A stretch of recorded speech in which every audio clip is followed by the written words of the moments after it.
थोड़ा एनाटॉमी ऐसा है, जब ये लंबार नर्व्स बाहर आते हैं, ये lumbar nerves lower lumbar region में से जो बाहर आते हैं, ऐसा ये सब आके नीचे एक कॉमन नर्व बनता है जो पूरे लेग में सप्लाई देता है, इलेक्ट्रिकल सप्लाई, नर्व सप्लाई जिसे बोलते हैं।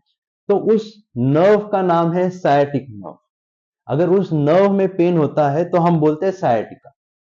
जनरली मेडिकल के लोग सायाटिका कभी नहीं बोलते, बिकॉज इट इंक्लूड्स एवरीथिंग। लेकिन लेमैन टर्म में कॉमन मैन बोलता है सायाटिका का प्रॉब्लम है, देन वी अंडरस्टैंड।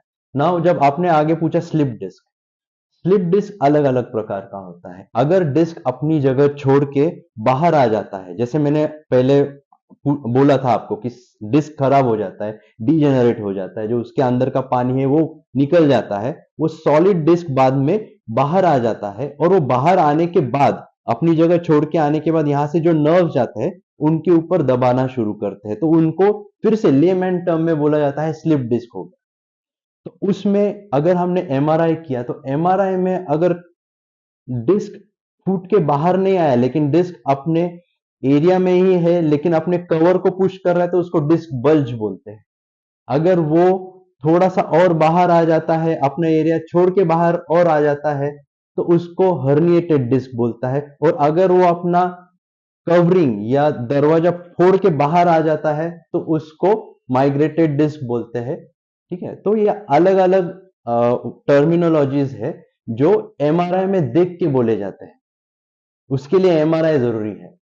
तो डिस्क बल्ज, डिस्क हर्निएशन या माइग्रेशन, ये हम लोग ऐसे ही बात करने के इसमें नहीं बोलते। हम लोग बोलते हैं मुझे साइटिक प्रॉब्लम है या मुझे बैक प्रॉब्लम और नर्व प्रॉब्लम है, तो बात करने की टर्मिनोलॉजी ऐसी होती है। और एमआरआई की टर्मिनोलॉजी होती है disc bulge, disc herniation, disc migration.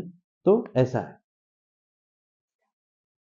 Alright sir, मेरा अगला सवाल यह है कि व्हाट इज स्कोलियोसिस, काइफोसिस और लॉर्डोसिस? ओके, इसके लिए हमें फिर से थोड़ा बेसिक एनाटॉमी जानना जरूरी होता है। मैंने पहले भी बोला है लॉर्डोसिस, और हम सब लोग सुनते हैं कि लॉर्डोटिक पोजीशन मेंटेन करो या लॉर्डोसिस रखो। लॉर्डोसिस यानी क्या? जब हम